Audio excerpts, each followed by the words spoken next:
Good afternoon, everybody, and welcome to Learning from the Past, Looking to the Future, Reflections on an EU Toxic-Free Environment. My name's Laura Shields, and I'm going to be your moderator for the next couple of hours. You'll have already seen the programme up on the screen, and I'll go into a little bit more detail about it in a moment. But before we do that, I would just like to play you a quick video message from the Dutch Secretary of State for Water Management and Infrastructure, Stina van Veldhoven, who really wanted to be here today, but unfortunately she couldn't, so she sent you this message just to welcome you all and set the context. Last week, the European Commission presented the Chemicals Strategy for Sustainability. That aims to ensure a toxic-free environment for the EU. The strategy is the EU's flagship initiative under the Green Deal to take the next steps to better protect citizens and the environment against hazardous chemicals. It also encourages innovation for the development of safe and sustainable alternatives. Even if the EU has the most advanced and comprehensive chemicals policy framework in the world, major challenges remain. Today, you discuss different perspectives on the published Chemicals Strategy for Sustainability. What needs to be done to the further implementation and development of chemicals policy in the EU, to transition to a toxic-free, climate-neutral and fully circular economy? Chemicals are part of everyone's daily life. As with energy, climate adaptation and circular economy, the Chemical Strategy for Sustainability will only succeed with the full involvement of the public. With innovative green and digital transitions, safe by design chemicals, low-carb chemical production, new business models and cleaning technology, we move forward. And this can only be successful for both industry and environment if we work together with the same perspectives on the future of Europe. We move the EU to become the most sustainable continent in the world. Dear colleagues, dear partners, regretfully, I cannot be with you today. That's why I'm standing here at the famous Binnenhof in The Hague. But I hope we will catch up soon. I wish you a fruitful and very inspiring webinar. Thank you very much. The context for our event today is, of course, the publication of the Chemical Strategy for Sustainability last week, the biggest overhaul of EU chemical legislation in 20 years. And one of the key pillars of that strategy is the drive to tackle pollution, so the EU's zero ambition goal, in its aim to protect Europeans, the environment, public health and consumers against hazardous chemical spills. However, large-scale incidents of pollution, such as mercury, other kinds of industrial spills, are still around. And one of the things that we're going to be talking about today with our panel, who I shall introduce in a moment, are the events that took place in Minamata over 50 years ago and what the lessons are that we can learn from them for today. And so it gives me great pleasure to introduce our panel of speakers who are going to be our first guests this afternoon. We have Aileen Mioko Smith, who is the book author of Minamata, and we'll get into the substance of the events that she covered and documented all that time ago in more detail in a moment. Andrew Levitas, who is the director of Minamata, which is a forthcoming film starring Johnny Depp and other guests, other actors and actresses, which is coming out soon and which depicts those events that took place. And we're also joined by Jeremy Wates, the Secretary General of the European Environment Bureau. So before we get into the substance of the panel, we're just going to play a trailer for those of you who haven't had a chance to see the film yet, just to give you a taste of the issues that we are going to be discussing.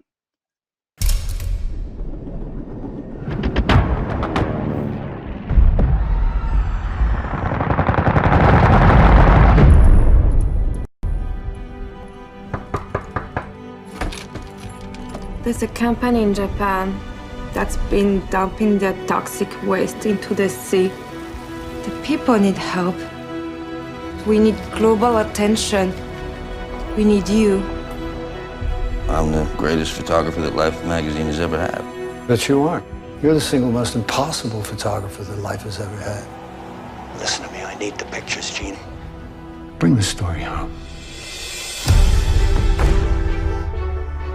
The cover-up is going to be as much of a story as the story itself.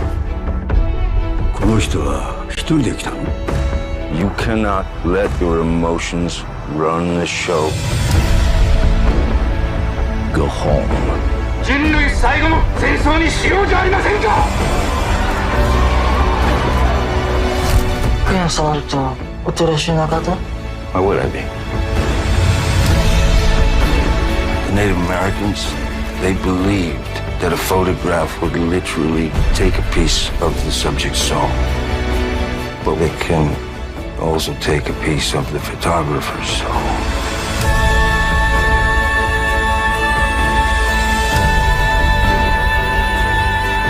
Focus on the photograph you want to take. Focus on what you want to say.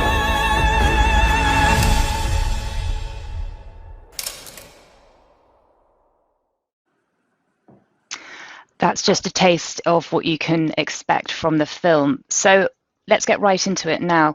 Andrew, I'm going to start with you, if I may. But for those watching who maybe aren't so familiar with your work, you've always chosen to put your creative energies into films that explore or contain some kind of social messaging component.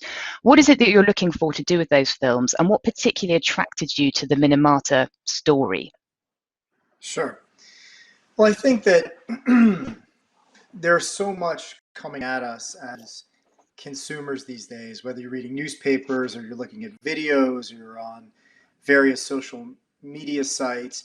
And it's really difficult to kind of be able to sit back and learn about something and find interest in something that's so targeted in an area that you don't already have an interest. But cinema and fine art in general can cut through that, and you can sit and you can decide to watch a film because it looks exciting or it looks interesting to you for some reason, or you like the actors or whatever it might be. And so I've found as a filmmaker, if we can embed ideas and certain kinds of messaging, but really information into these stories, it's an easier way to pique people's interest and get people to then leave the cinema or turn off their televisions and go look further and look deeper. So we've committed to make these kinds of films through my career, through my life, really.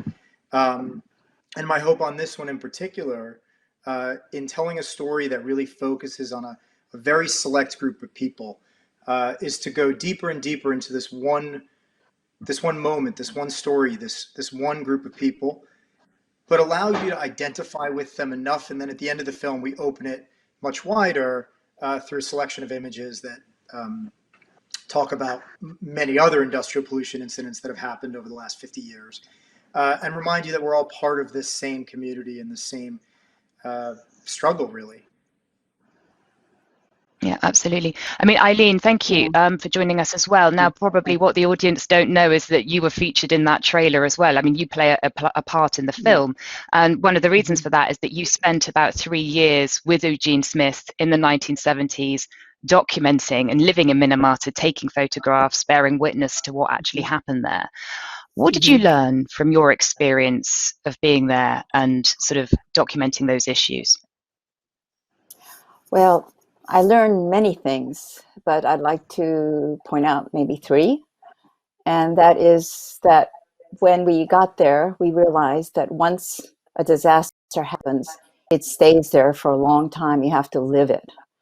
And for example, I'm going to Minamata tomorrow, and I'll be meeting with many of the victims, including Sakamoto Shinobu, who's a congenital Minamata disease victim. She got the poisoning through her mother unwittingly eating the fish. And everybody's been living this for every day for 50 years. We got there about 50 years ago, but they've been living it every day. And for example, Shinobu was at the first UN environmental conference with her mother. That's in 1972, the UN one in Stockholm. And she's been going out ever since then, telling the world about it. And another thing I really learned from Minamata is that if you try to say the problem goes away when it really hasn't gone away, you just make the disaster worse. When we got there, Gene and I saw that living experience because the polluting company decided to dilute the pollution by diverting it somewhere else, and it just spread and caused many thousands more people to get sick. And the last thing I would like to point out, which was really moving for me, And that is that when a huge coalition of people get together and support victims, you can win. Sometimes justice prevails.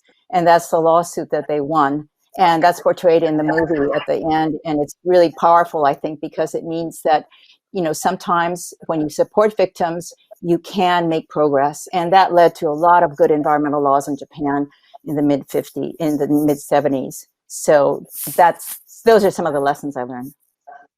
Thank you. And Jeremy, what was your reaction when you watched the film? I mean, what do you think the lessons are that we can take from Minamata? And do you think they're still relevant for today? Thanks, Laura. Absolutely. But let me first say that I'm really honored to share this platform today with Aileen, who together with Eugene played such an important role in bringing the appalling situation in Minamata to public attention at that time.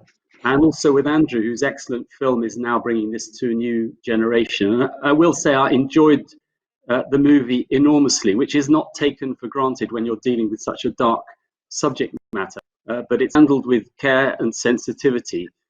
It's not cheerful. It's a story of corporate greed, corporate power, of terrible human rights abuse with long-lasting effects.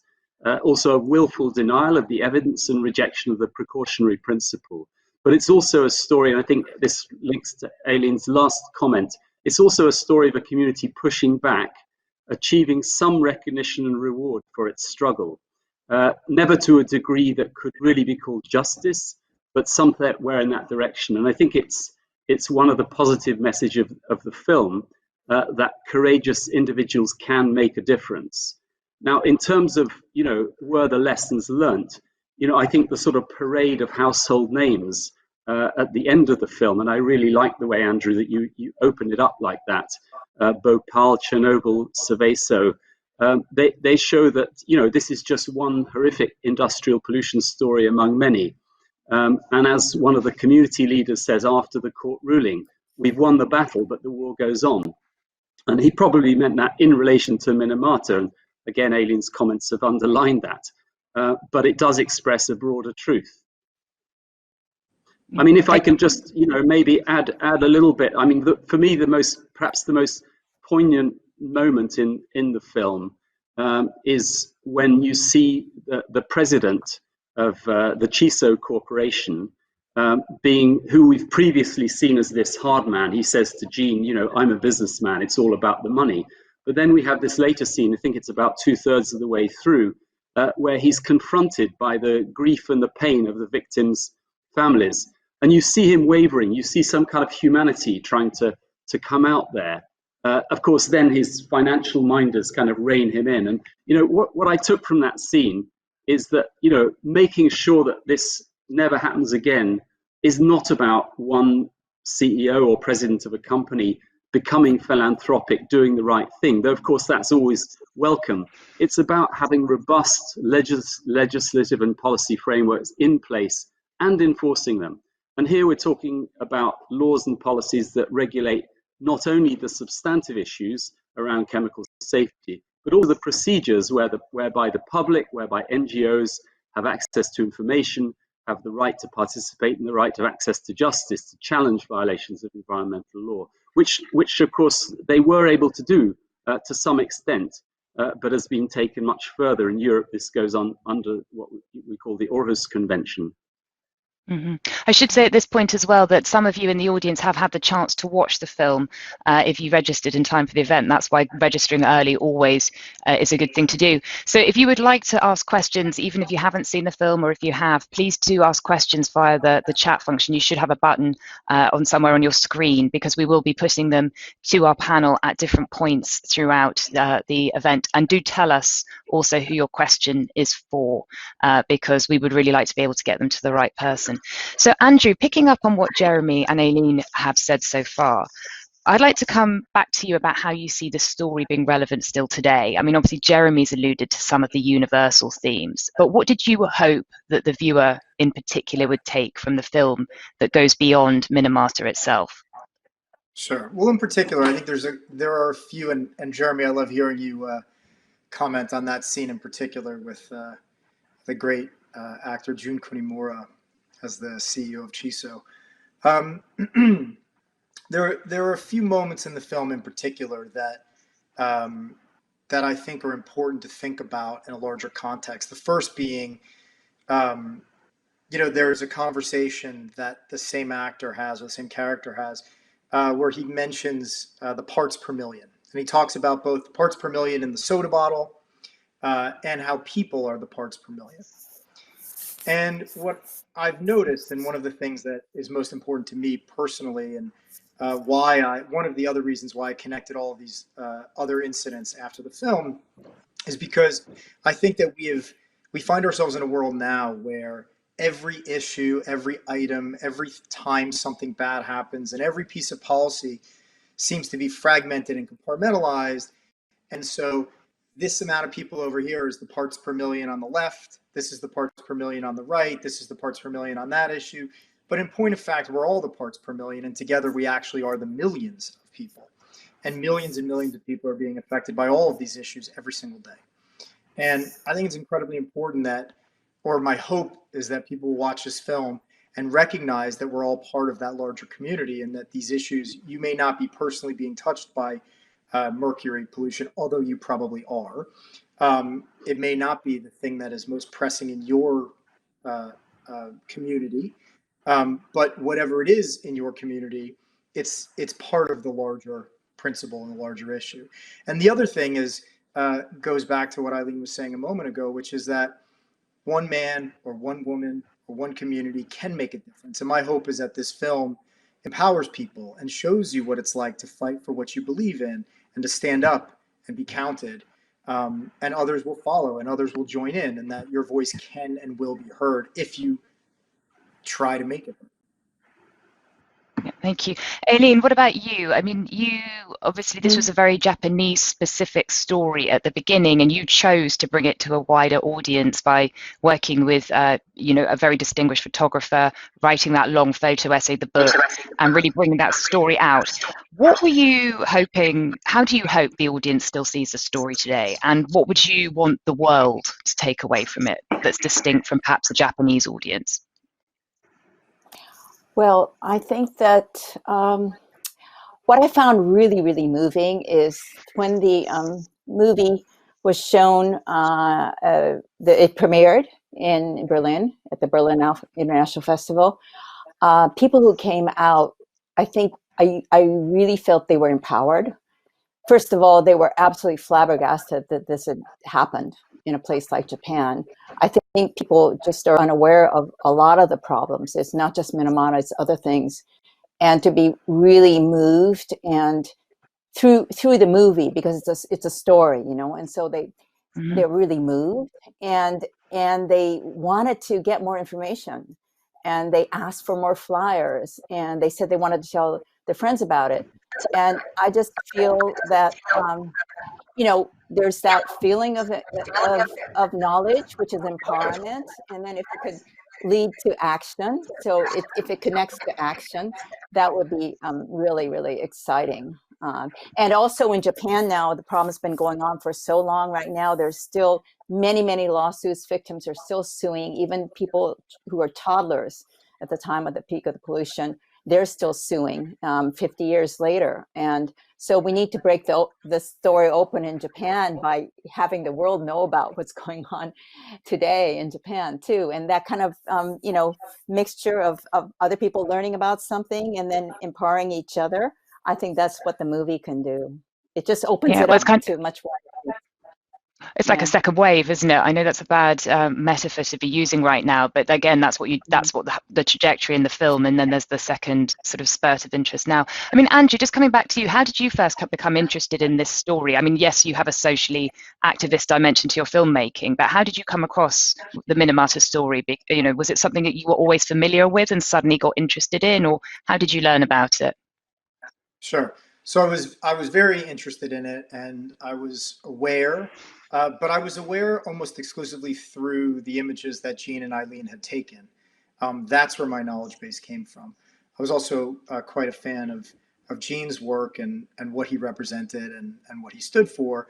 The lead actor in the movie, Johnny Depp, he was very keen on making something in this space and trying to bring voice to people that didn't have any voice around the world, and in Minamata in particular. And he was also a fan of Gene's work and of this. And so we just got together and started trying to figure out how best to tell this story and how best to both, like I said, bring light to a place and voice to those who didn't have it, or who had been muted in some way. And also to help find justice for those people in Minamata, as well as people around the world who are dealing with their own issues, but do it in a way that was uplifting, because there are elements to this story that are incredibly uplifting. And one of the things that, or empowering, that I find so special about Gene's work in particular, and much of it, I think, is Aileen's work also, and we've become very close over these past few years.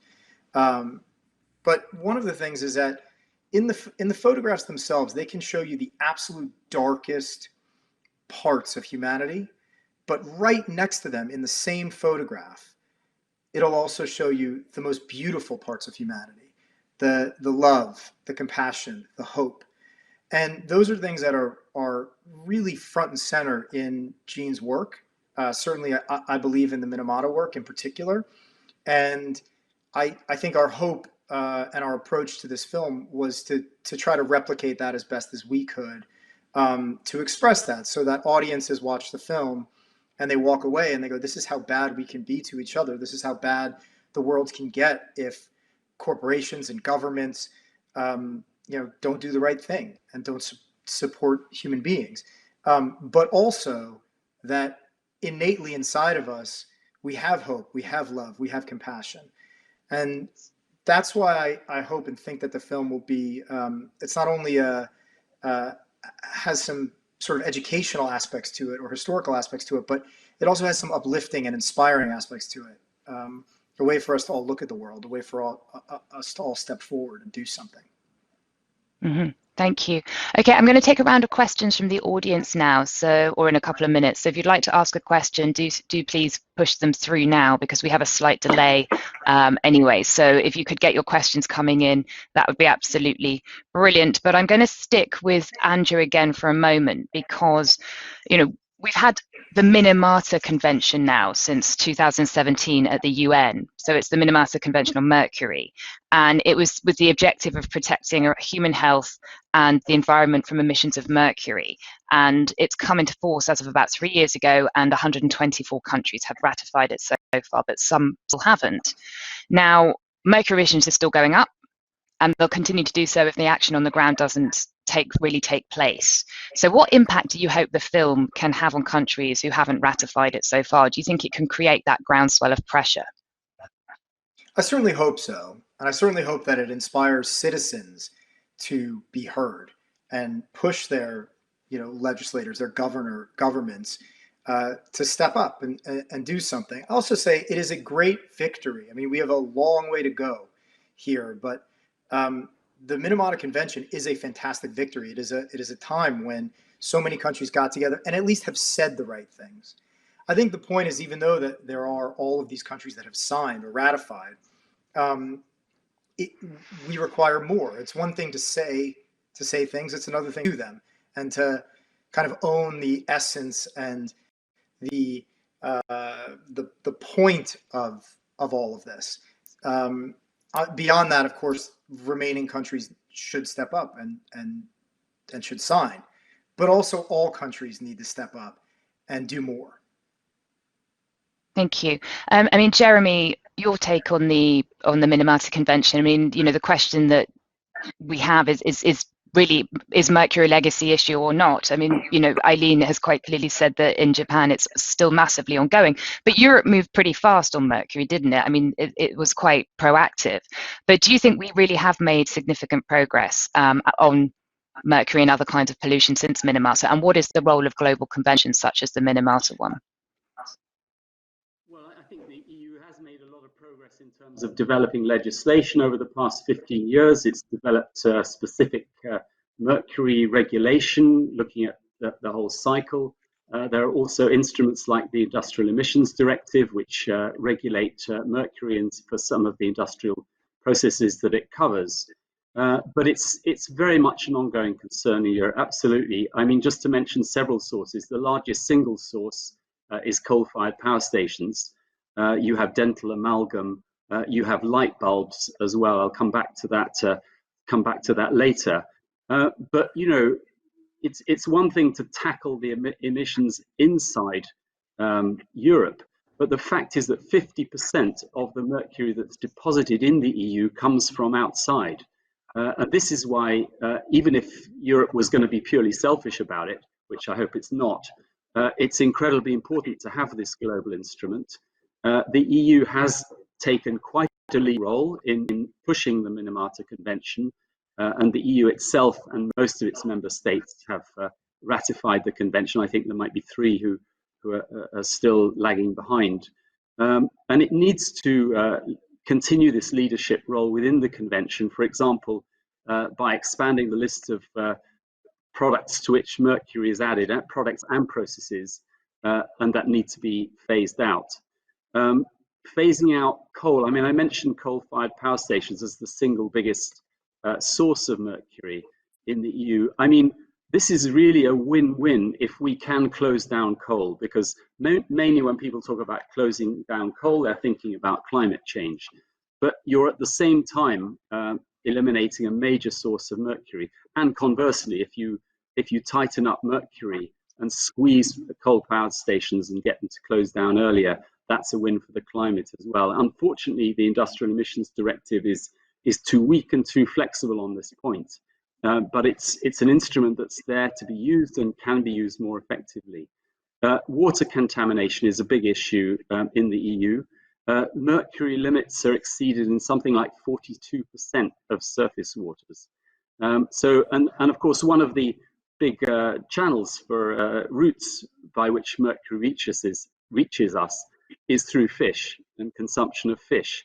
So now we have a situation where 1/3 of all babies born in the EU have mercury levels above the recommended safe limit. And this is especially where the fish eating consumption is high. Mm-hmm. So, I mean, absolutely, this is an ongoing issue. This is not just a legacy issue. Thank you. Aileen, question for you. Mm-hmm. Obviously, we're talking about mercury today, which is just one aspect of the discussion that's being had more broadly in Europe. And we've organised, today's event has been organised to discuss the EU chemical strategy for sustainability, which was published last Wednesday. And I mentioned at the start, as did the Dutch minister. It's going to be further discussed in our second panel, but what lessons do you think should be taken from Minamata and all that has happened since then when it comes to making policy around pollution? Well, around chemical management. I think it's leading by example. When something really happens, it's so empowering to so many people, and then they become active. You know, for me, you know, seeing the victims win that first lawsuit where they, you know, they got the court to actually say that the polluter was legally responsible for paying for this problem and paying compensation. You know, here I'm a 22-year-old, and it's empowered me the rest of my life, and empowered so many people. And so I think that, you know, the EU, if you could really be conscious of it, that the EU and everybody, the whole world, being able to see it and say, wow, they took this action and this is happening, is just so empowering. And I'm excited that this panel today and the people who are listening and attending are just a whole coalition of people, you know, I mean, politicians and policymakers and NGOs and you know, representatives of industry and people who are in, you know, local community organizations. And I think it's like working together, or this sort of synergy that's really strong. And then you lead by example. I mean, you know, I think it's just, you're much more powerful. You can be much more effective than maybe you can even imagine. And yeah, inspiring, you know, younger people, because they see what happened and they know then what they can do. Mm-hmm. Yeah. Jeremy, actually, this is a question that's just come in for you. So it says, in the film, it's citizens who've played a major role in tackling, you know, responding and leading the efforts to get justice for Minamata. One scene in the film has the Johnny Depp character talking about how it's always the small guys against the big guys. Do you think the current legislation at an EU level provides a strong enough platform for these little guys to have an equally strong voice? That's a question that's come in for the audience for Jeremy. Right. Well, I don't think it provides enough clout for the small person against the big corporate. But it's certainly, we've made a lot of progress on this in the last 20 years. Earlier on, I mentioned the Aarhus Convention, which is a legally binding international framework for regulating access to information, public participation, access to justice. And this has really pushed things forward all around Europe, and actually the wider Europe, not just the EU, in terms of strengthening these democratic rights. But we still see major problems with the implementation of that instrument. And actually, one of the reasons we see those problems so well is that there's a very transparent and open compliance mechanism. So if there are problems, they're brought to light. So I think we've made a lot of progress in Europe through the Aarhus Convention, but we have a long way to go. And the EU itself was found non-compliant with the convention due to the insufficient opportunities for access to justice at the level of the EU institutions. The Commission has just literally days ago come out with a new legislative proposal to strengthen the laws, and that's going to be the subject of the what we call in Europe the co-decision process over the next months to bring that into law. So progress is being made, but every step of the road is hard won, and it's hard won by the efforts of the small people, as you said. Thank you. Andrew, I'd like to go back to you for a moment. I mean, Jeremy alluded at the start to sort of how beautiful the film is, but not an easy watch in some ways. But I want to talk to you a little bit more about your sort of editorial, your storytelling process, if we may. Why did you decide to film the film the way that you did? Like, how was it different from the book? How's it different from some of the documentation that's closer to the time? What choices did you make when choosing to tell such a tough and harrowing story to a broader audience? Sure. Well, one of the things that's worth noting is, in the early sort of conception days of the film, Aileen and I traveled down to Minamata and met with someone. And one of the great takeaways that I had from that trip was being told that it wasn't about, they didn't care about their story being told. They were most worried about, or most interested in, making sure that there weren't any more Minamatas. They were most interested in making sure that this didn't happen again. And so our approach to our filmmaking approach was to make sure that the film was enjoyable to look at, was an enjoyable watch.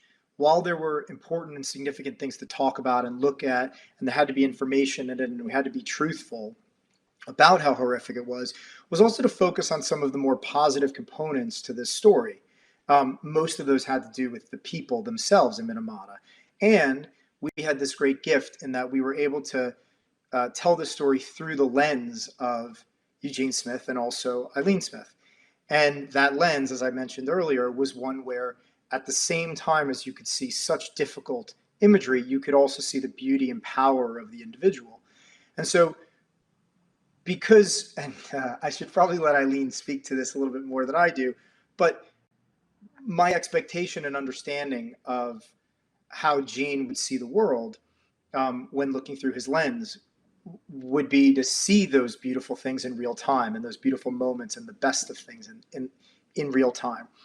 And so we were able to approach our production, and actually the physical production, not just the storytelling, but the use of our camera and the place we put it and the colors that you saw and the way that shots were composed with that in mind. And really try to push this this feeling that the film in many ways should feel like a warm hug.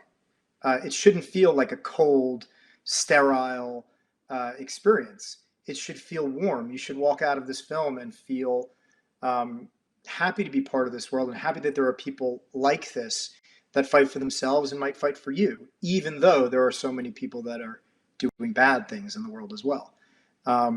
So our approach from top to bottom, whether how we wrote the script, how we lit the story, which strands of the story itself we talked about, was about that. It was also about empowering and really focusing on this community, because if we have this global movie star, Johnny Depp, but actually one of the things that's very unique about our film is that Johnny Depp, I think, says something like 3 lines over the last 25 minutes of the film. Everything else is left with the local community. So Gene Smith is very much the conduit or the way in and the eyes into the story so that we can see the story through him. But once we teach the language of photography and show an audience our storytelling approach, and they have that, they sort of subconsciously get it, then by the third act of the film, we were able to step away and really just watch this community come together and have a success, or at least move towards that. Okay, so just to sort of pick up on that, because this is one of the things I noticed when watching the film, is the intimacy with the community, the expressions on the faces, the love, the very sort of, as you say, localized element. But then at the end, you do open it up with this montage of industrial pollution incidents from across, the world over the past 50 years. Tell us a bit more about why you decided to go that way, so from something that was incredibly local and very human to something much bigger. Sure. Well, I felt that the most relatable way to tell a story is to get as intimate and personal as possible. So the film starts quite wide. We're in New York City, people living a certain kind of city life. And then it gets progressively more intimate as we go. Little by little, we get closer. Obviously, our filming techniques change. But ultimately, you get to a place where we are simply with a mother and her child in a bath. And we have that moment. And from there, everything, it sort of lights a match. And everything goes wide. The film ends, like you mentioned, we go through this montage of other industrial pollution incidents. And part of that is our hope is that anyone sitting and watching would imagine it's their child or themselves or their relative or someone that they care about. And they can kind of understand that and internalize it at that moment as they're seeing it and feel that kind of compassion and connectivity, but then remind them that it is actually their sister or their mother or their cousin or their friend. And that's why we then went wide to talk about all these instances, which are the same thing in some way. Thank you. Aileen, and this is sort of a question to you, but also to Jeremy. I mean, you talked about how the mercury is still a problem in Japan, and actually at the end of the film as well, it talks about how the sort of commitment that the chief executive makes at the end of the film, in the scene, doesn't actually live up, and nor does the government response. But how has pollution generally, management of pollution or understanding and sort of prevention of pollution changed in the last 40 years? Has it changed at all in Japan?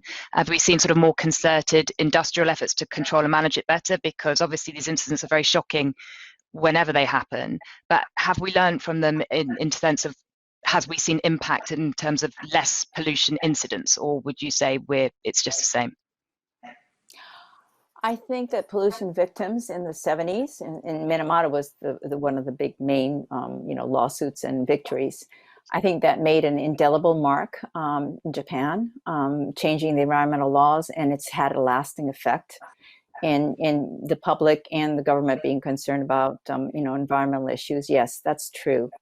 But at the same time, the actual Minamata incident, there's just been this, half a century effort to just push it down, ignore the victims. And I think that,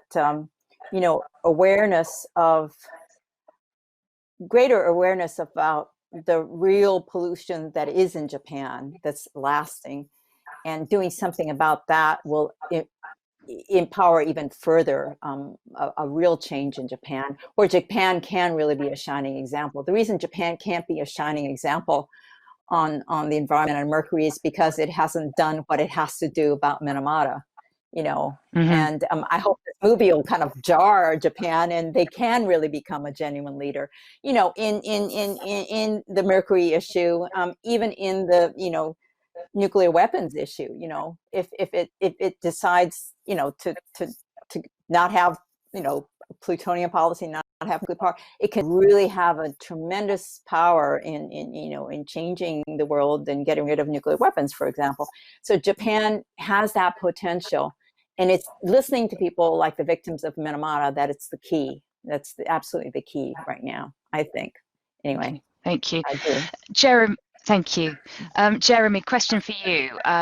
obviously the Minamata events 50 years ago, but we're still living with the aftermath of it now. How has industry and industrial processes cleaned up their act over the past 50 years when it comes to pollution? You know, what could still be improved on, but what has been improved on? And what role do you see for the fight, for the EU in the global fight against chemical pollution? And do you think the strategy that came out last week is sufficient to address them? Right. Well, as my earlier comment suggests, I don't think the industry's cleaned up its act through the sort of philanthropy of business leaders. I mean, sometimes there's been that, but for the most part, it's cleaned up its act when it was forced to through binding legislation, through tough policy frameworks.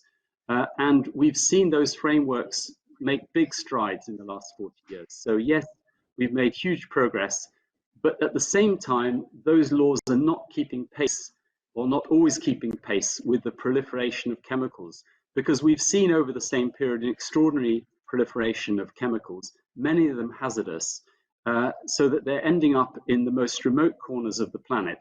And industrial chemical pollutants are everywhere. They're in the water we drink, they're in the air we breathe, they're in the food that we eat. Our bodies are harboring some 700 industrial chemicals, and 300 of these were not known to our grandparents' generation. Babies are being born pre-polluted. So, I mean, even though we have made huge strides in developing legislation, we're still, I think, running behind. And I think in Europe, we can, and we sometimes do, pat ourselves a little bit on the back by saying, you know, Europe's playing this leadership role with REACH, the REACH chemicals legislation. And yes, we've banned more toxics than any other part of the planet. In cosmetics alone, we've banned or restricted more than 1,300 chemicals, while the US has outlawed or curbed just 11. But, you know, we're still discussing whether we should definitely phase out some of the most obviously harmful chemicals, with mercury being one of them. And we tend to react to chemical pollution problems rather than preventing them. And yeah, I mean, I think the REACH story is interesting because it was a huge step forward. But I mean, I sometimes worry when people say REACH is world leading, because, you know, if that's world leading, because we see the weaknesses in REACH, we see the very slow rollout, and you know that it's not keeping up with the chemicals. Now, what we've seen with the von der Leyen Commission coming in last year is a very welcome and strong commitment at a high level to this zero pollution ambition. By the way, it's a zero pollution ambition, not a zero ambition. We hope not. And this was very welcome when Ursula von der Leyen announced her political guidelines for the Commission in July 2019. This was really a very positive signal, and it was taken further in the European Green Deal in December last year. And now we have the chemical strategy for sustainability, and this is very welcome. I mean, we would have some criticisms of that strategy. You're later going to hear all its good comments from Frans Timmermans, so I'm not going to repeat that. There are some issues in the chemical strategy for sustainability that we're not so happy with. There is still this sense of it could be going too much in the innovation direction, and this rather than precautionary, pitting the innovation idea against the precautionary principle. I mean, the way we see it, these are not opposites. In fact, the precautionary principle can help you steer innovation in a certain direction. It's not anti-innovation. On the contrary, it can trigger innovation.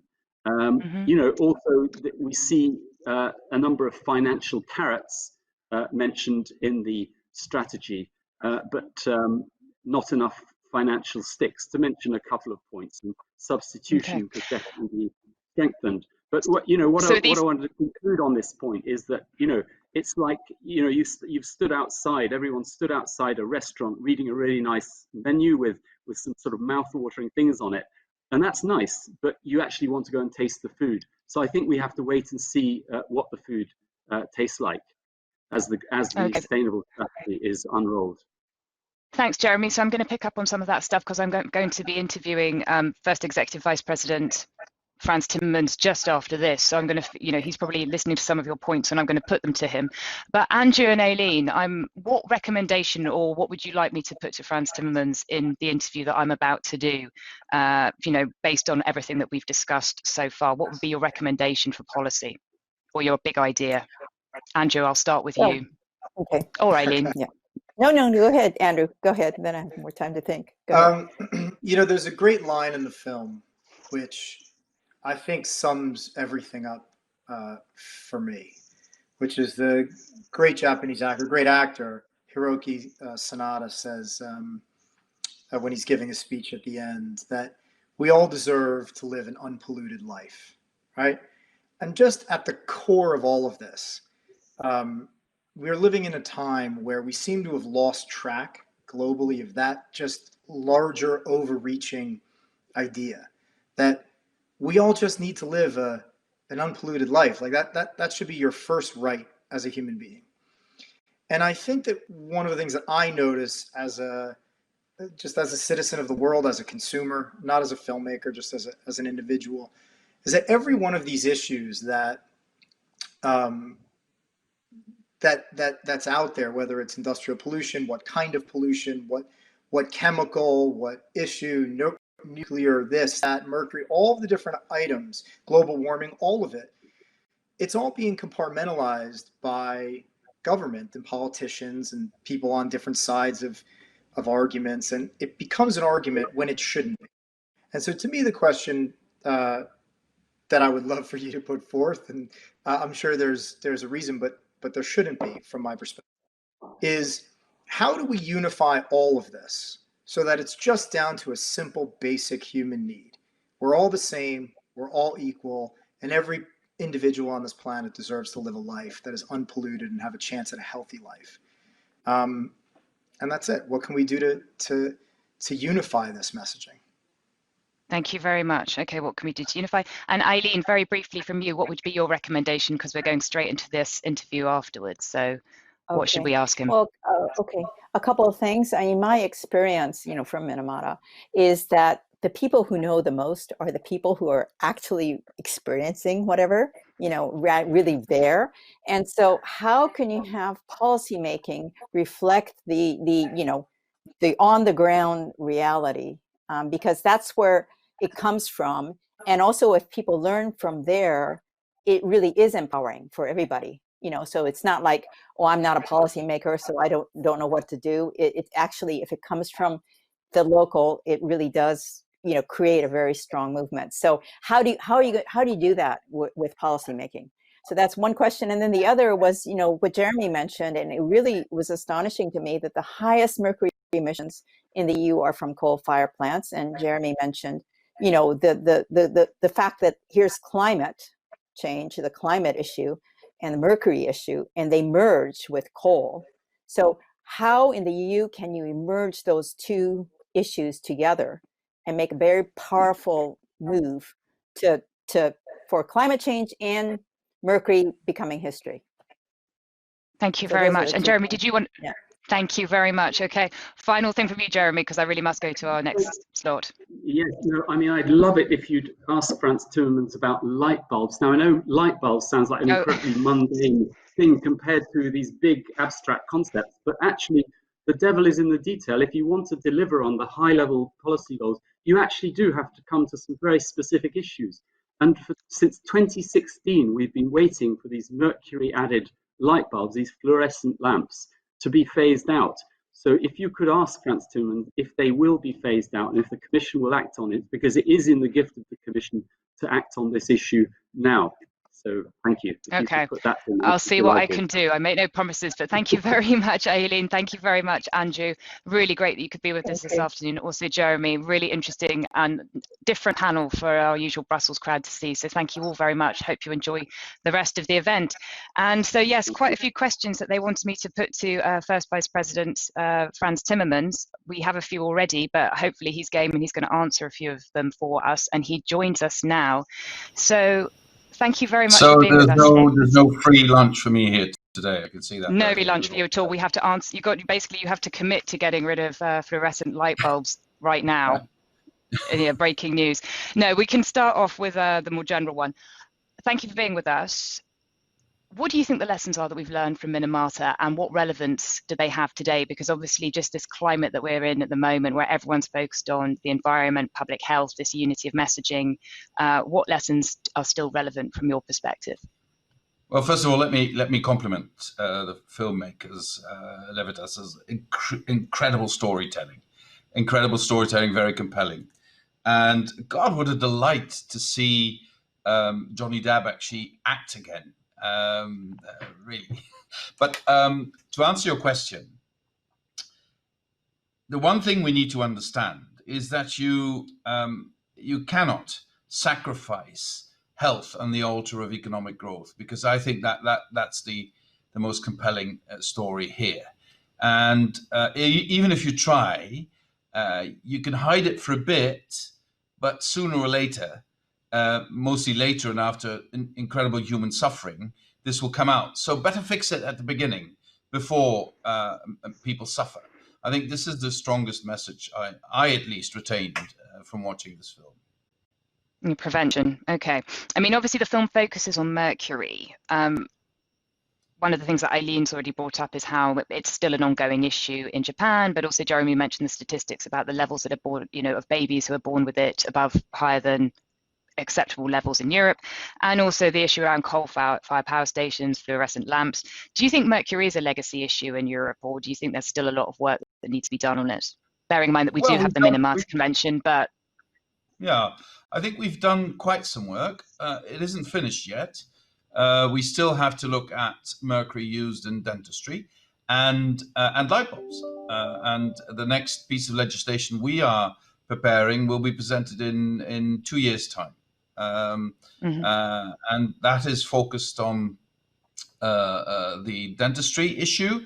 But I really want to pick up on what Jeremy said. Let's see if we can do something on the light bulbs as well. I think I'll try and do what he says. So we'll do that in the preparation. So it's still an issue. Coal is on the way out, and the more we can speed up putting an end to coal as a source of energy generation and heating, the sooner we can get rid of that risk. And it's on the way out. There's no future for coal, not just in Europe, worldwide. And the sooner we get there, the better it is also for our health. Do you think that there's Andrew talked about unity of messaging around climate, health, the environment, all the rest of those things. I mean, do you think campaigners have missed a trick? I mean, you look at Extinction Rebellion, and one of the things that I've always been surprised about with their protest is that they didn't make more of the public health dimension of climate change. Do you think in future we are going to see more of these messages coming together and being more uniform rather than competing with each other? Well, I think so, yeah. I think the pandemic plays a huge role in this as well. People are putting things together. People understand that we have a distorted relationship. Time is out of joint, and especially on the environment. It applies to our health. We have such an unnatural relationship with our natural environment, and we need to restore that relationship. And this applies to chemicals. It applies to our food. It applies to the way we move. It applies to the way we live. And too often it is then said, yeah, you're proposing something that's unrealistic. So, well, it's just a fact of life that we can't live in balance with our natural environment. And I think science has shown that this is a proposition that is not true. We can create a better balance with our natural environment, but it will entail huge changes in the way we live, in the way we produce, in the way we relate to others.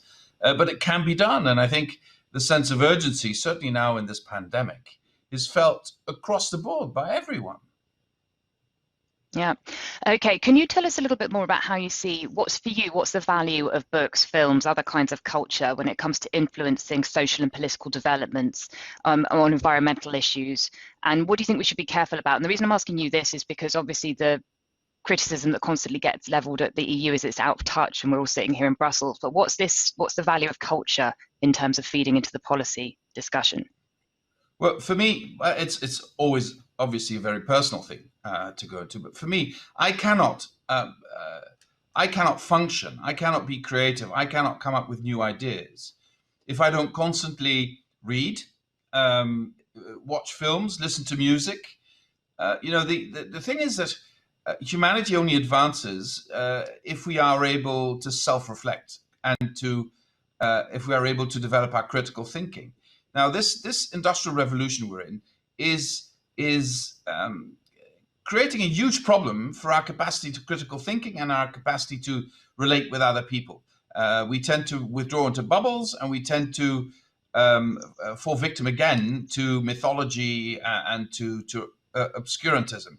And the only way we can get out of this is to stay in touch with the arts, because the arts is humans reflecting on humanity. That's what the arts are, and it helps you see yourself and your environment and your society in a much better way. I couldn't function without it, but that's very personal. But I do believe the arts help us redefine our relationship with other human beings and also redefine our relationship with our natural environment. Thank you. We're going to talk about the chemical strategy specifically in a second, but I just want to tell the audience that we maybe have time for a couple of questions. So if you'd like to ask the first Executive Vice President one, put it in now, because we may lose him relatively quickly and we need to get the questions in as soon as we can. So if you want to ask one, post one in the box, please. Okay, so let's talk about the CSS. How does it relate to the Green Deal, which is obviously the overarching package that you're in charge of? How does the strategy fit in from your perspective? Well, as we discussed before, the Green Deal is about growth that is sustainable. And without better health conditions, we will not have a sustainable growth. And without better protection of consumers, we will not have sustainable growth. And the chemical strategy is our effort to put consumer protection, to put health front and center. And at the same time, offer the chemicals industry the instruments to innovate.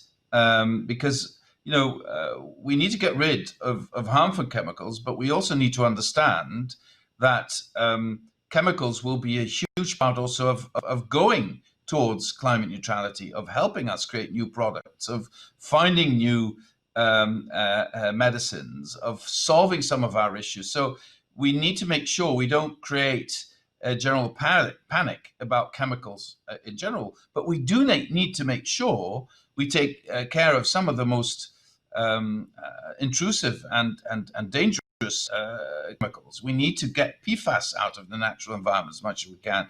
We need to do something about endocrine disruptors urgently. We need to make sure that the toys our kids play with and our grandkids play with are not hazardous for their health, etc., etc. Now, I'm not even talking about our food stuff. So there's a lot we can do. And with a chemical strategy, we put this front and center, and we also change the procedures so that we don't have to go back to look at every single individual chemical, but we can also look at it in a more comprehensive way so that we can indicate in a much earlier phase if a group of chemicals is harmful to our health and should be excluded from our production. I mean, how, if it all goes according to plan, what are the changes that, ordinary people living in the EU will be able to actually see and feel in their daily lives? Like, what will they benefit from that's tangible to them? Yeah, I think very important that some chemicals that are now still present, to make plastic weaker, more flexible,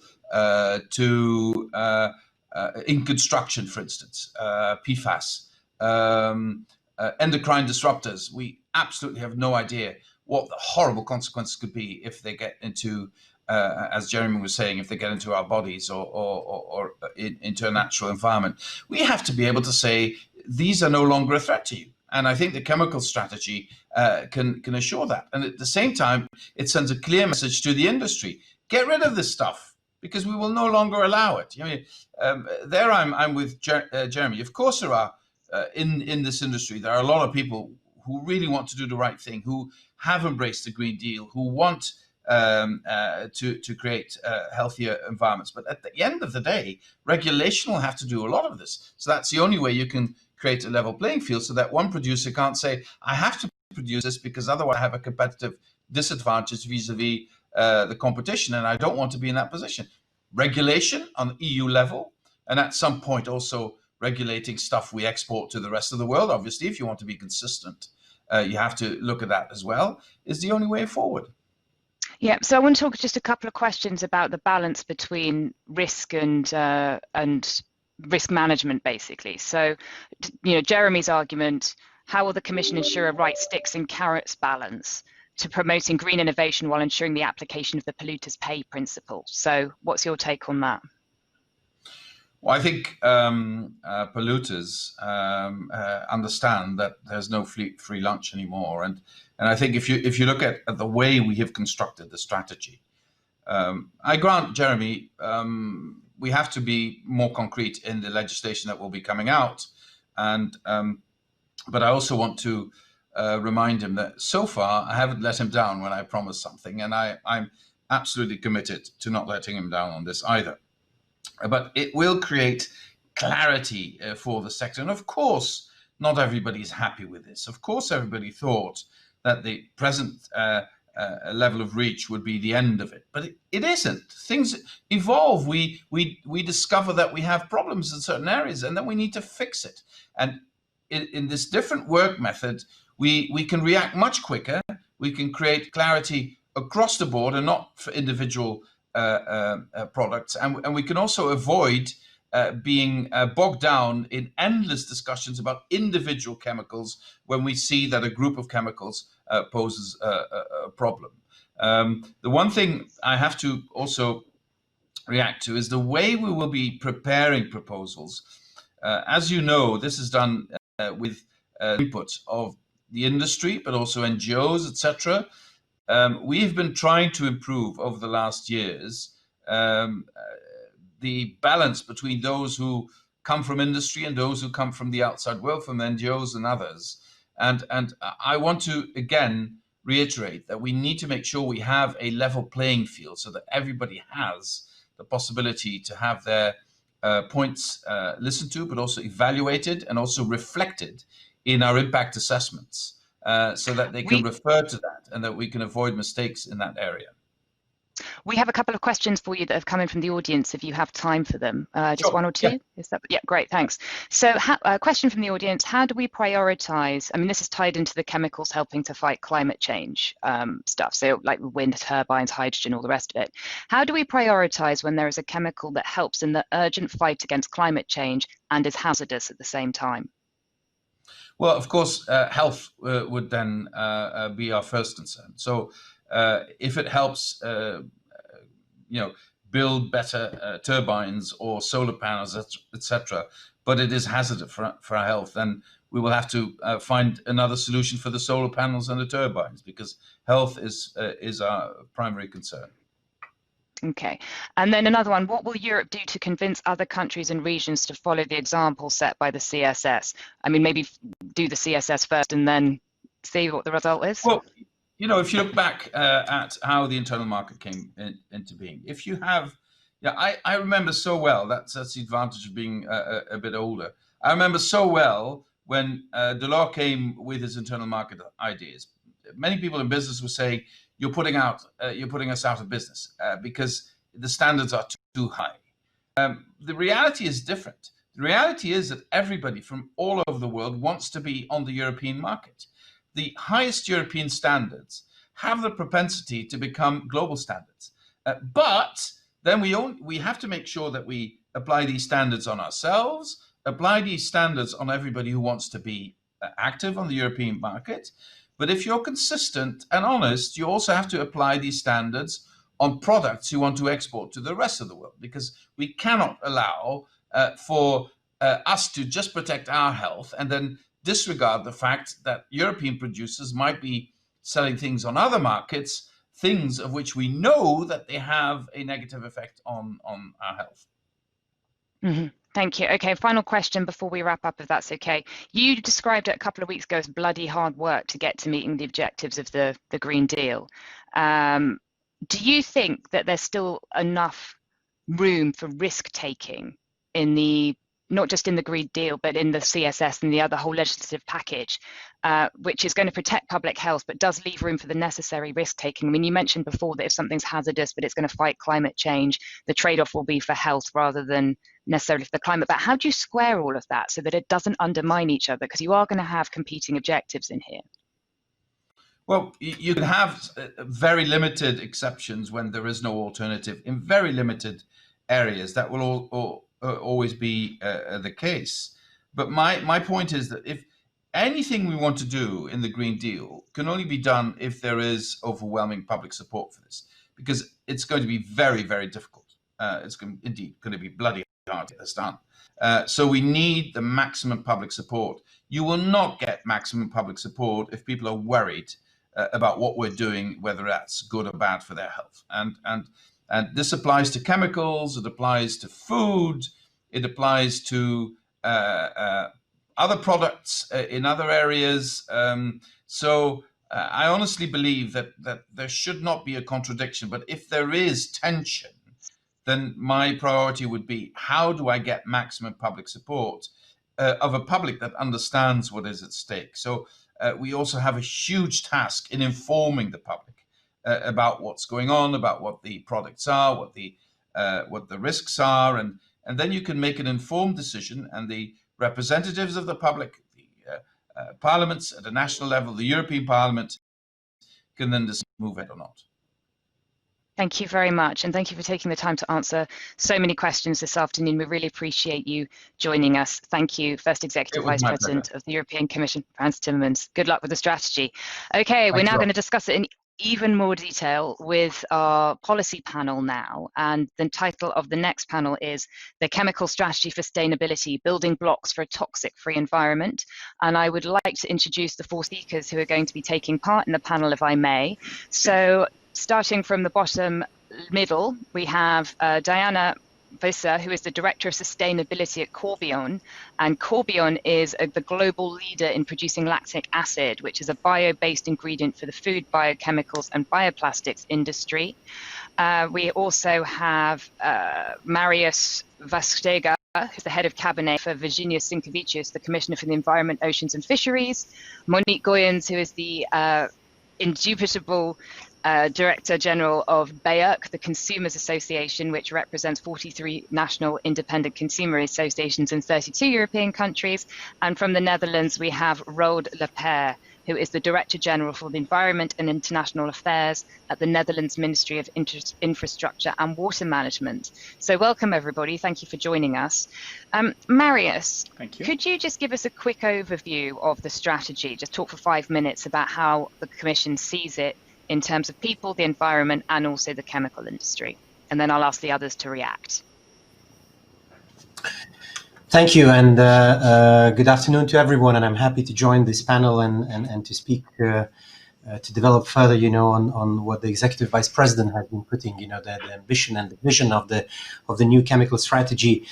Commissioner Sinkevičius, when we started working on this strategy, he was the one thing he was always saying and focusing is that we need to keep the strategy ambitious. We cannot. It's always necessary to make a certain balance between various interests, but we need to keep the ambition, and we need to make sure that we really increase safety of our people, safety of our environment. So I think on the strategy we certainly managed to keep. We have more than 50 actions to deliver on our vision, which is to strengthen protection and encourage innovation.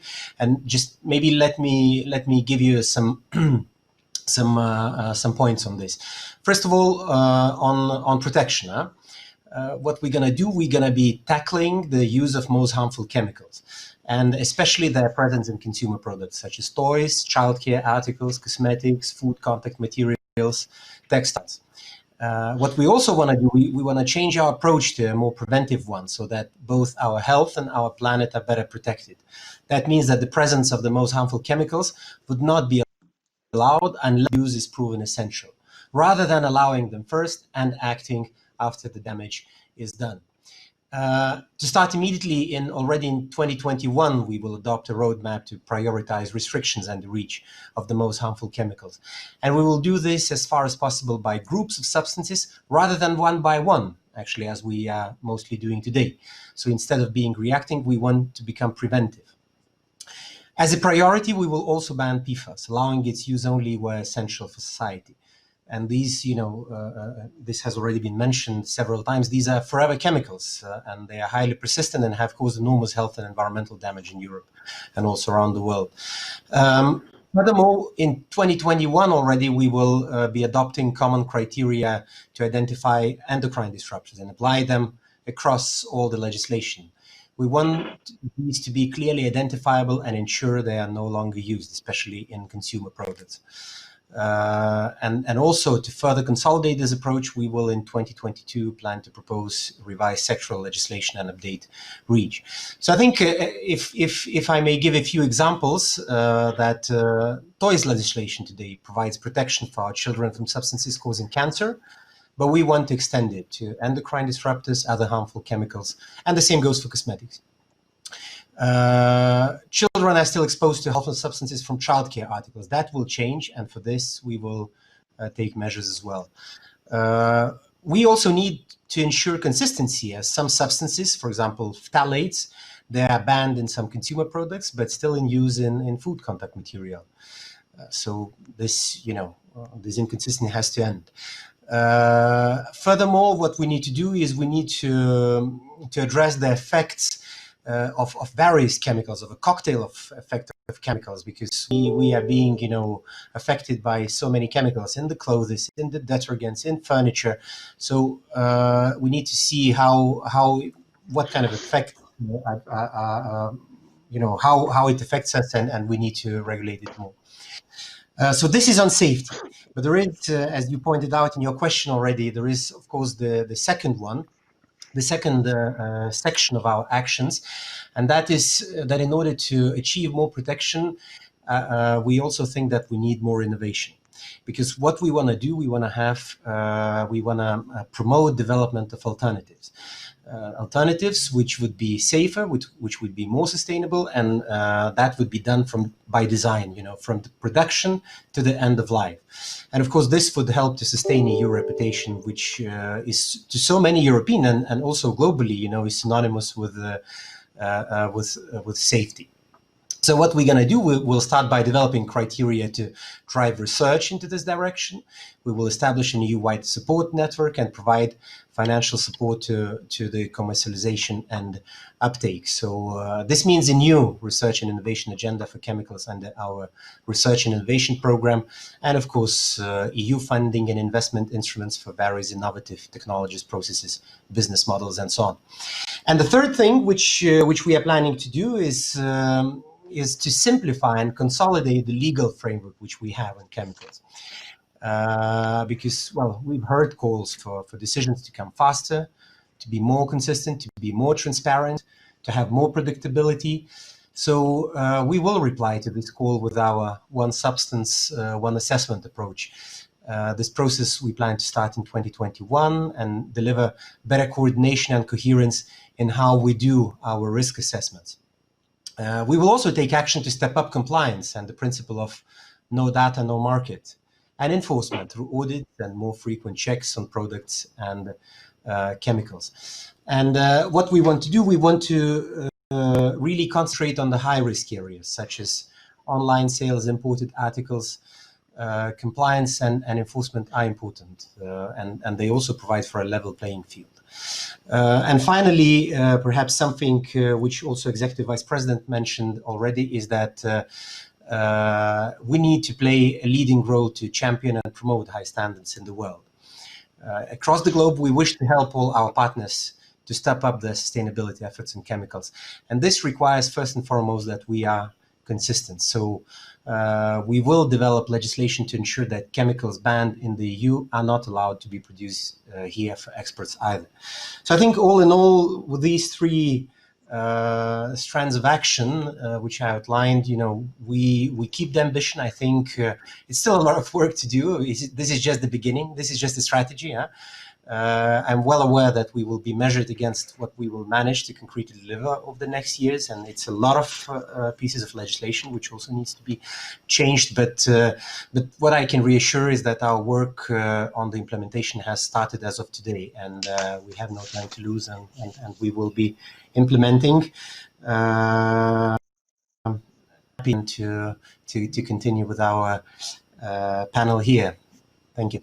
Thank you. Thank you very much, Marius. And we're going to go straight to the other three speakers to get a quick reaction. So Diana, perhaps I could start with you. You're working for a company that's looking into making sustainable alternatives. Can you give me one thing that you liked about the strategy and one thing that concerns you about it? Thanks, Laura, and thanks for the opportunity to discuss the chemical strategy with all of you. What really excites us is how progressive the strategy is, and the fact that policies will be introduced that will support front runners such as Corbion.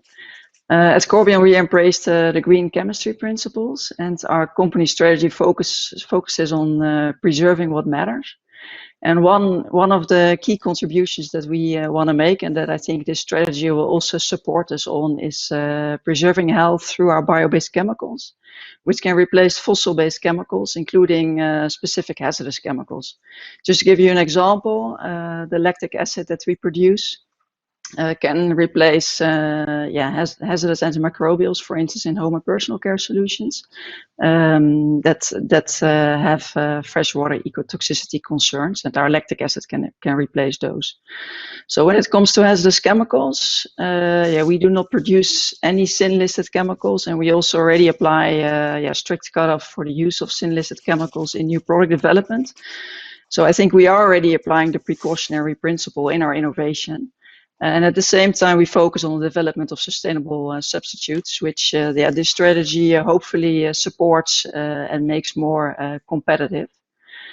Another thing that we like about the new strategy is transparency. The transparency really is a key element, because to allow consumers and companies in the entire value chain to make informed decisions, it's also really important that that all these claims, these sustainability claims, health claims, need to be fact-based. They need to be underpinned by science, by life cycle assessment studies, etc.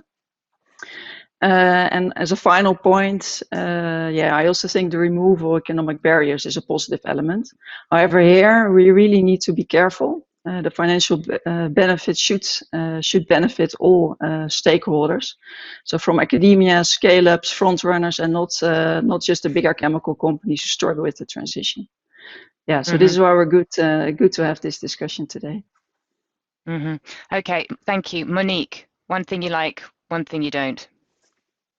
Well, we first of all delighted to be part of this conversation. One thing we like the strategy. Congratulations to the Commission. We have been waiting for quite some time to have ambitious measure to protect consumers against repeated daily exposure to dangerous chemicals. And so the whole list of products that Marius just mentioned, indeed, childcare toys, detergents are products that we come in daily contact with, and it's really the change of approach about ban by default the most dangerous chemicals, unless there is a proof that they are so essential to society. This is a major shift of mindset that we welcome very much. We also welcome, of course, the fact that there is a perspective on particular vulnerable groups like children, like childcare products. It's high time that they are being addressed, and so we are very happy that that's happening. We also very much like the zero tolerance approach. There are still too many products that are and chemicals containing unsafe and dangerous chemicals that are in the EU at our borders and online. And our members, when they do their real life testing, they see too many dangerous chemicals that should be banned still in the shops or online. So the fact that there is being an increase in enforcement is very much welcome. The concern that we have is those measures are so ambitious. Will the Commission be able to walk the talk? Because there will be, so the starting point is really excellent, but there will be, as Marius said, a lot of legislation. How will the institutions be able to resist very, very high pressure from some stakeholders who don't have necessarily the appetite that Diana just mentioned? Not everybody is so progressive. And the second point is, the second concern, there will be also a lot of implementing acts, and under the implementing acts in the let's say the impact assessment processes, there is very often, let's say by tradition, a focus on not reducing the cost to business and not so much reducing harm to the people and the environment. So how can we be sure that this really very ambitious strategy is also going to survive in that level of ambition with the legislative process, let's say. Thank you. Okay, thank you very much. And Roald, I think we have fixed your technical challenge, which is great, and you're with us. So from the member state perspective, one thing you thought was good about the strategy, one thing that you are keeping an eye on? Well, thanks for being here, because I think it's a very important subject. And what we appreciate, I would say, is the ambition, and especially the toxic-free society. That should indeed be our goal and nothing less. So let me applaud the ambition of this. And more precisely, we very much appreciate the safe and sustainability by design approach. I don't think we can't underscore the importance of that enough, because if you don't put a hazardous chemical into a product, then you don't have them exposing risks, and you don't have to take them out later when you recycle the product. So we think that is a very important part of it. We like the minimize and control approach, which we need in that period up to a world where every product is designed safely at the beginning. And then I think thirdly, what we like, of course, is the eliminate and remediate approach when we still have hazardous chemicals in our products. And innovation here is a key, and maybe later I might share with you some examples of where we believe innovation have proven to be very effective in this. And then fourthly, we like the zero tolerance for non-compliance approach, as was just shared by Marius. So I think that also deserves to be applauded. Where do we have concern? I would say what we hope is that we go fast enough. So the concern might be that we don't go fast enough, that we take too much time to realize our goals. Every day lost is a loss for health, is a loss for the environment, so we should hurry up. And I think the Minamata movie reminds us of the urgency of issues like this, and so did, I think, the Dark Waters movie earlier in this year. So we would say it's a lot of work, Marius just said. Let's get to it. It's time to act, and we would love to do that jointly with other member states and the European Commission. Thank you. Marius, your reaction to what you've just heard?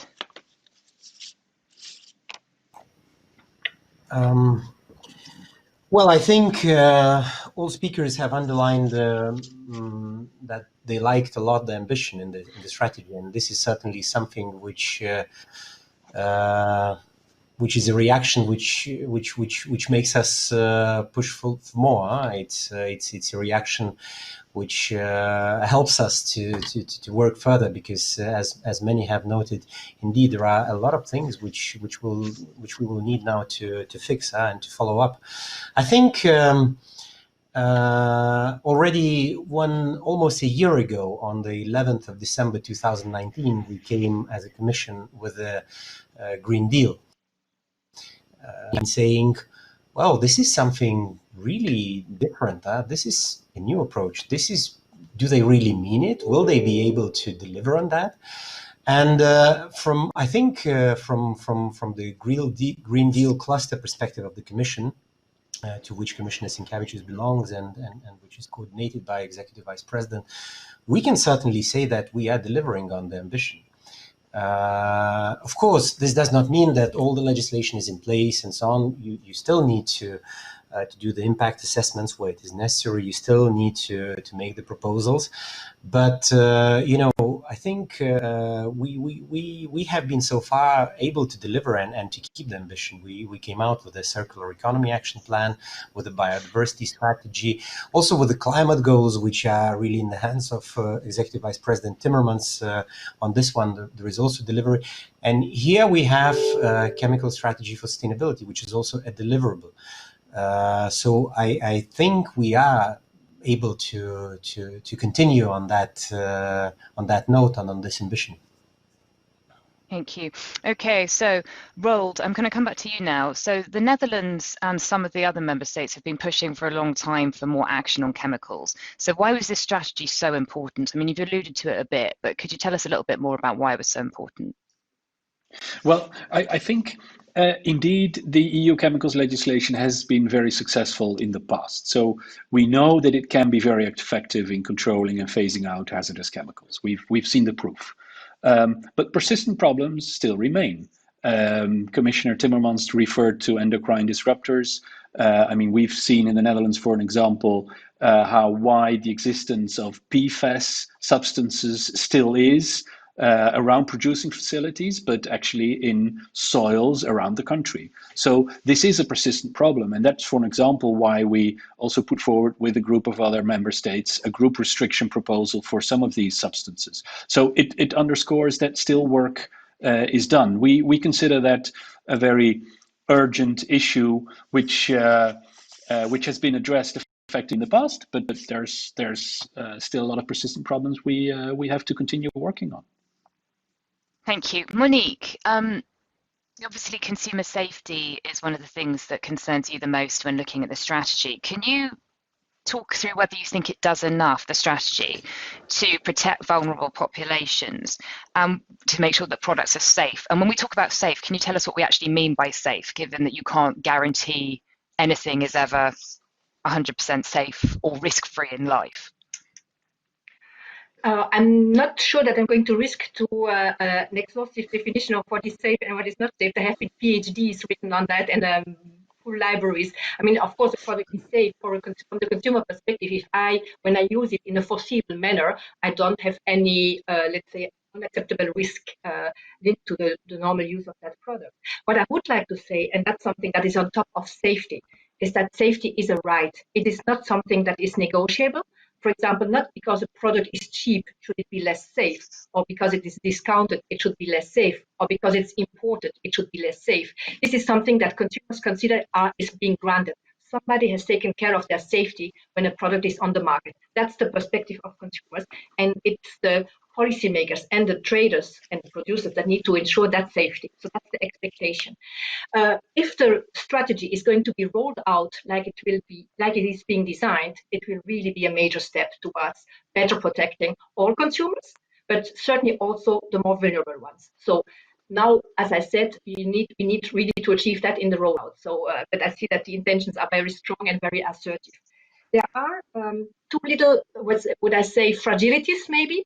First of all, there are elements that are not in the strategy that might be maybe addressed. For example, one issue is that of skin sensitizers, which is something that infects, so it's allergies. I mean, so those products that provoke skin allergies.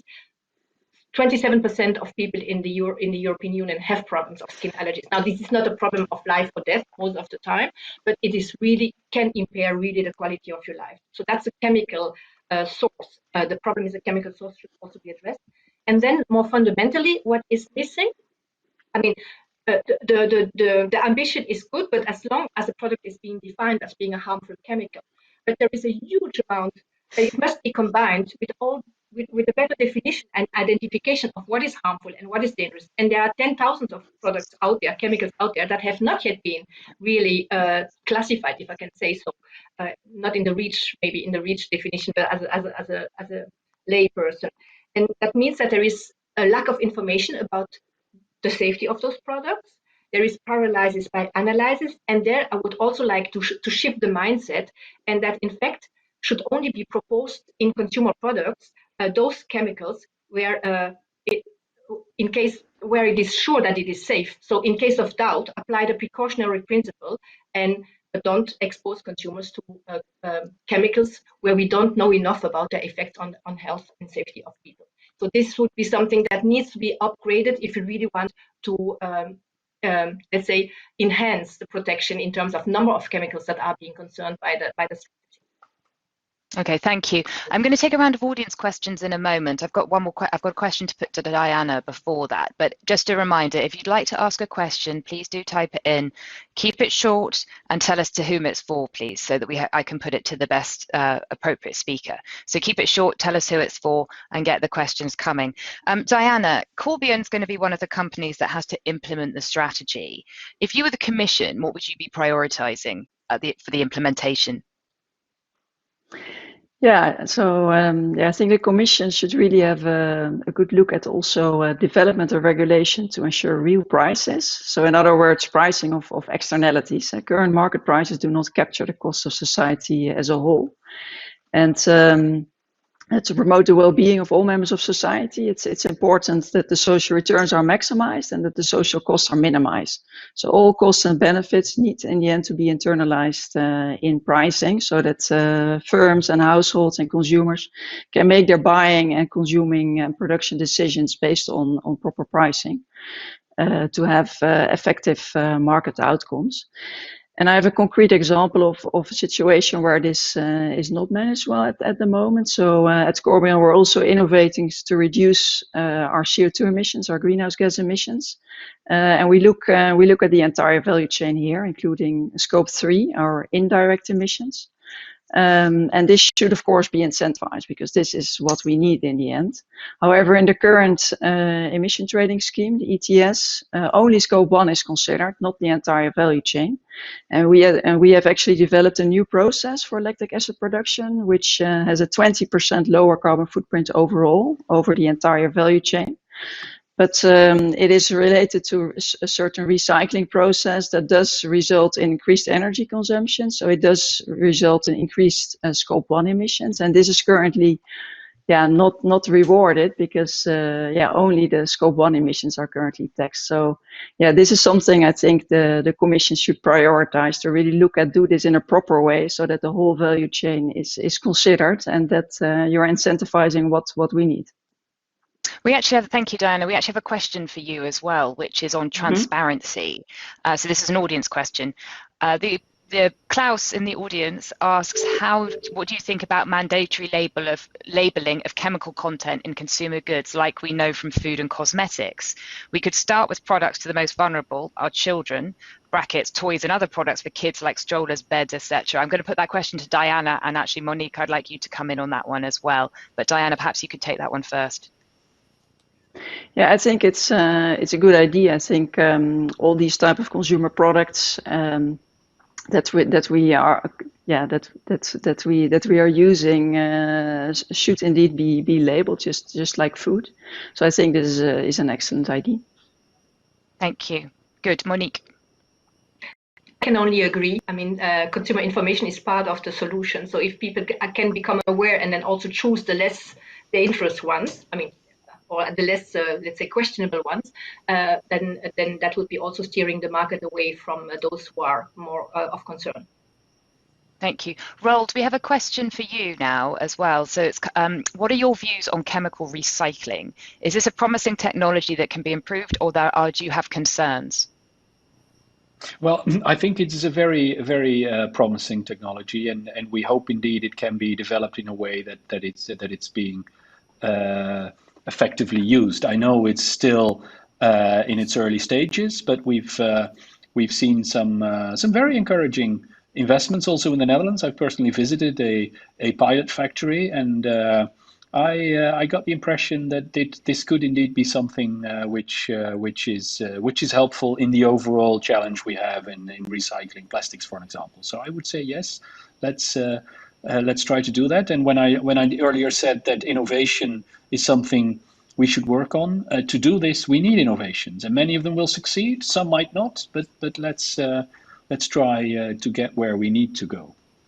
Okay, thank you. Okay, Marius, let's talk about enforcement, because Monique raised this earlier on, and it's one of the key things that talked about in the strategy, which is about cracking down on imports of unsafe consumer products coming from outside the EU. So whether it's through online marketplaces or just coming in through the borders. These are the ones that represent the vast majority of what's coming into Europe that's actually an immediate threat or more dangerous to consumer health. So concretely, what's the strategy going to do about that, given that it's an extremely ambitious strategy, as Monique has already highlighted, but where's the muscle and the enforcement coming from? Well, enforcement is always a key priority. It's legislation is only as strong as its implementation, and for but it has been pretty well. We say that, but it's been pretty weak in the past. I mean, there has been all this stuff coming in. I mean, I appreciate it's a new commission, new objectives, but it hasn't been a priority in the past. The money hasn't been there. Well, we are certainly aware of the problems which are there in the enforcement, and what we are planning to do with the strategy is to step up action and tools to ensure that markets to those areas where there is a higher risk of non-compliance. And by this, I mean, in particular, online sales and in particular imports. What we also want to do is to establish an audit system to assess and support the enforcement systems in the member states. Because in fact, at the end, this is, we really count on the action from the member states to reinforce this market surveillance and border control mechanism. Mm-hmm. Because, at the end, it's the member states, which need the enforcement capacity to and to increase it to levels where they can be effective, so that it would allow to reap the benefits from various EU's rapid information and alert tools, such as RAPEX or RASFF, which are the tools which inform consumers and member states authorities in case of products posing risk.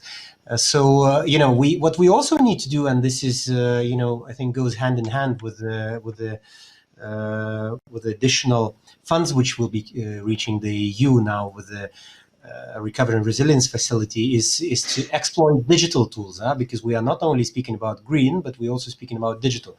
So I think we need to exploit the potential what the digital tools can bring us for fast action, for optimization of resources, also including market surveillance authorities. What we are also thinking is some additional measures that, like we are doing a study now where we want to integrate REACH requirements into the customs processes. So there are things which we have in the pipeline. Mm-hmm. Thank you. Okay, Roald, over to you though, because obviously and actually there's a question that's come in from the audience, which I'm going to tie into the one that I was going to put to you. The audience question is, how are member states going to be able to enforce a zero tolerance policy to compliance without extra resources? And of course, as a member state that's now going to have an on-EU border with the North Sea, what are you going to be doing about it, given that in the past member states have been pretty lax on it? But it's essential, particularly if you want to have strong industries such as the ones that companies that Diana is working for, or other members of the industry, if you want to have a strong industry in Europe that just doesn't, thinks, well, why bother if there's no enforcement? What are you going to do? Well, I think, first of all, this is a very fair point, and we need extra effort to do this. And I think it was fair from the perspective of Marius to say that you need the member states for enforcement also. And even before Brexit, we had an outer border because the harbor of Rotterdam is, of course, one of the biggest outer borders of the European Union. So indeed, in the past decade, we cut back on our inspection services as part of cutting back on government expenses after the financial crisis, and we have indeed decided last year to reinvest in our inspection services again. And also we've asked our inspection to make a risk analysis, and indeed environmental risks turned out to be the highest on their list as real risks for society and for people. So as a result of both the extra funds as well as higher on the priority list, we are doing more than we've done in the past. So I think it's a fair point to ask for that. And at the same time, you can never do enough. So let's also be realistic that you want to do this as smart as possible. And that's indeed where the rapid information alert system Marius was talking about, I think, is relevant, and also information exchange between the different EU member states and the different harbors, because that same shipping company that comes to Rotterdam often also goes to Antwerp or Hamburg, and knowing what the players are and knowing their record, of course, is also very important to share and to share with other enforcement agencies in the EU. So I think it's a combination of extra funding, of prioritizing, of being smart, and exchanging information. Thank you very much. Monique, you're nodding. Would you like to add anything to what you've heard or pick up on any of those points? Yes, thank you. For us, enforcement is, of course, a very important point, because legislation is a piece of paper if it's not enforced, and for the people, that doesn't make then a change. I totally agree that we need to beef up member states' priorities when it comes to enforcement.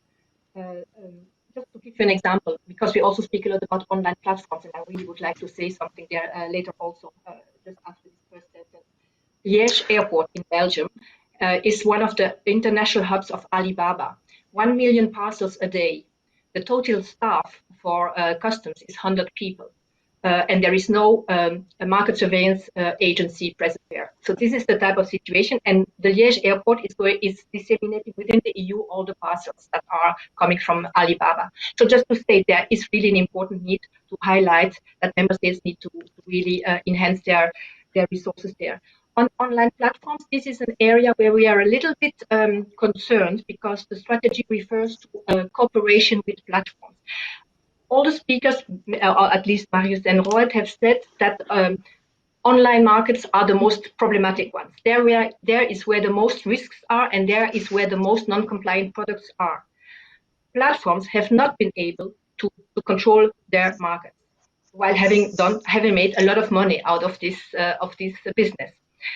The fact that you refer to voluntary pledges is a homeopathic response to a major need for better consumer protection, because the platforms have refused to take any responsibility for keeping people safe when it comes to online marketplaces. There have been a few recalls, also because under the COVID crisis, where there have been all those scams with unsafe masks and other scams.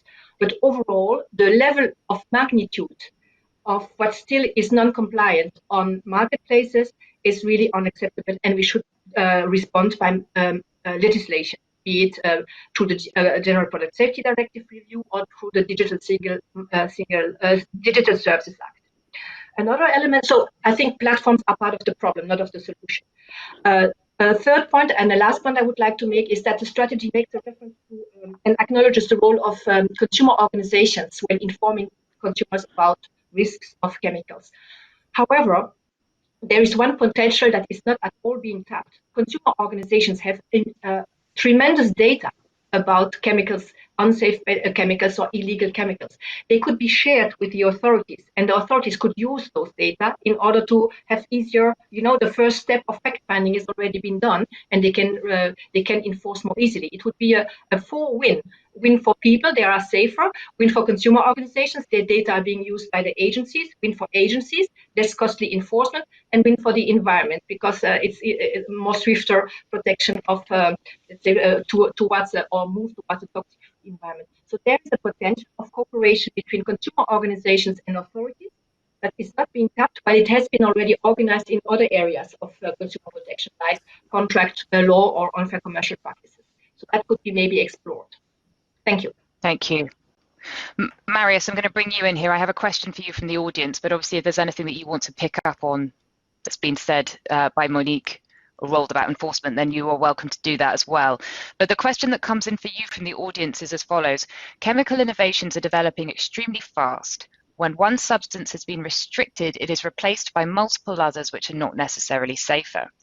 What are the key tools the Commission will be working on to allow our regulatory system to better keep up with these fast developments, and what will make EU policy more responsive? Well, I think it's a very good question. I think it's something which we need to to look with the innovation in mind, but also safety in mind. That's why when we were developing the strategy, we have always been saying to ourselves that stable strategy can only stand on 2 feet. One foot being safety, another foot being innovation. That's why we have the concepts like safe and sustainable by design, which would be keeping already in mind from the very beginning and from the design of perspective. It would be already thinking about safety and not just inventing something and putting it on the market which is not necessarily safe.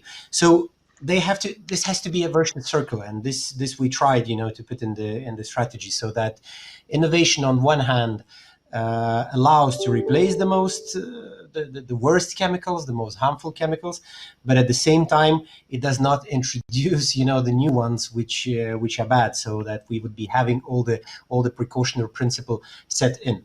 That's the approach which we were trying to enshrine in the strategy. I hope we are successful with that.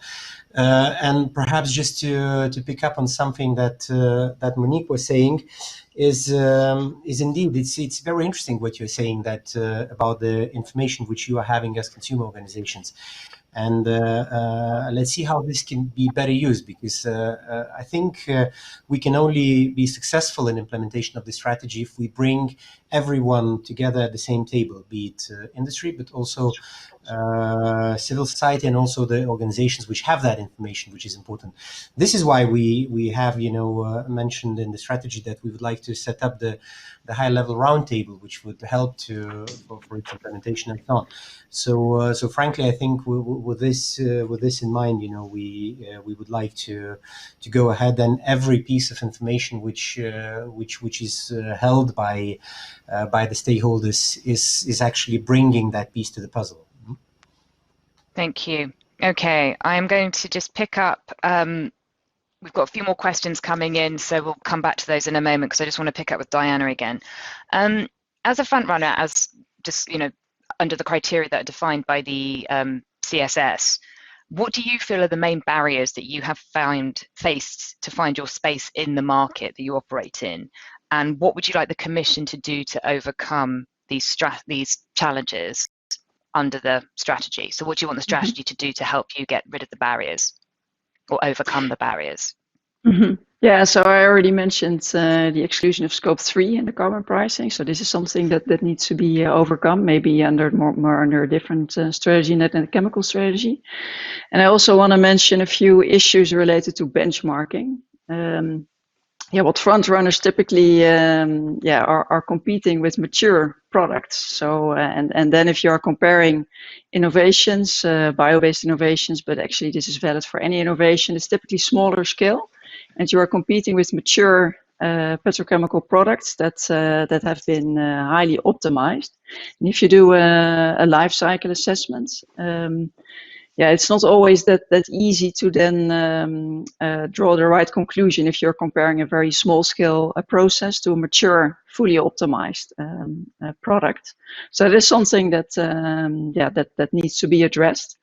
And a possible solution would be to look more at a more mature version of the innovation. So, for instance, always take into account the scenario for the year 2050, so that also the innovation has achieved economy of scale.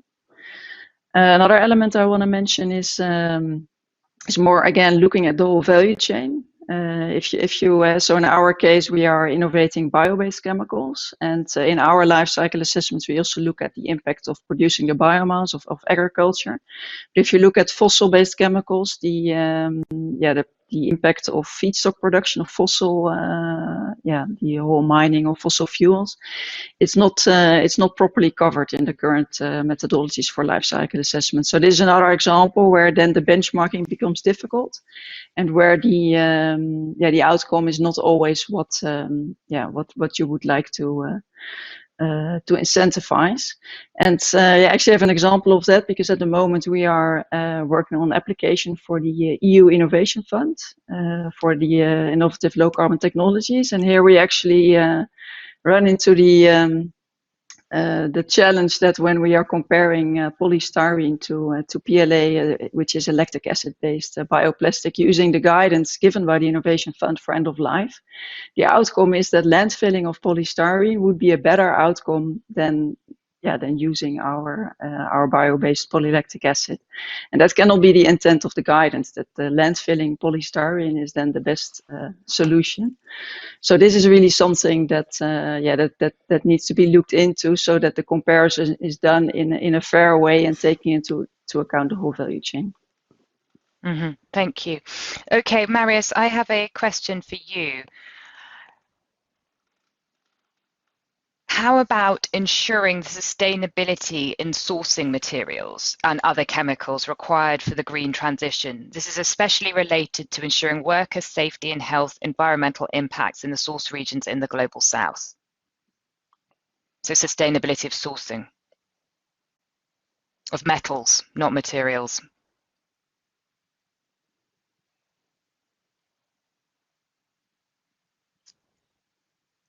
Are you on mute, I think, Marius? Yes. Well, as I was saying, what we're trying to achieve is to actually also be global leaders on what we are achieving here.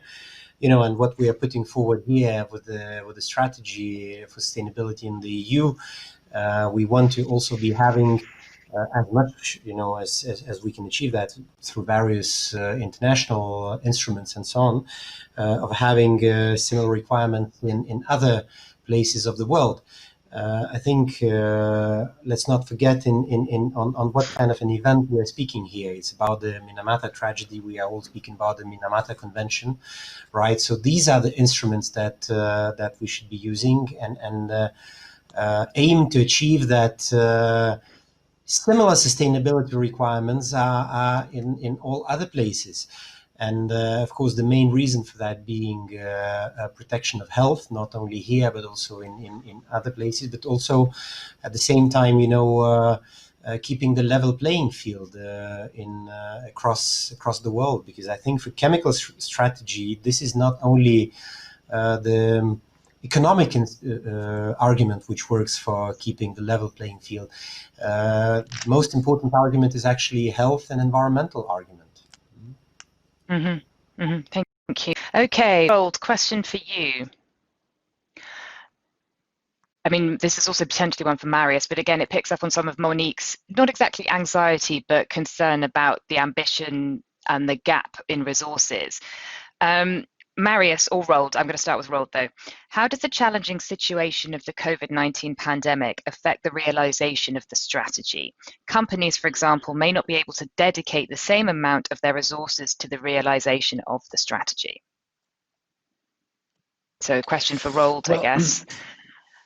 Yes, well, I'll try to answer that and then happily hand over to you, Marius. But before I do so, I'd like to pick up on a point Marius made, because the question put to him, I think, was how can you keep up with new substances if you have to do this substance by substance? And this is actually exactly why we came forward with Germany, Norway, and others with that what we call group restriction proposal on PFAS substances, because that is a group of substances and we would feel it's a shame if indeed we have to do this substance for substance. So that is a new way, I think, to deal with that. Just my apologies, but I thought I'd pick up on that one to go. And then on the point you are making in this COVID-19 period, and are we still being able to do this and to have the resources and the investment and the action done?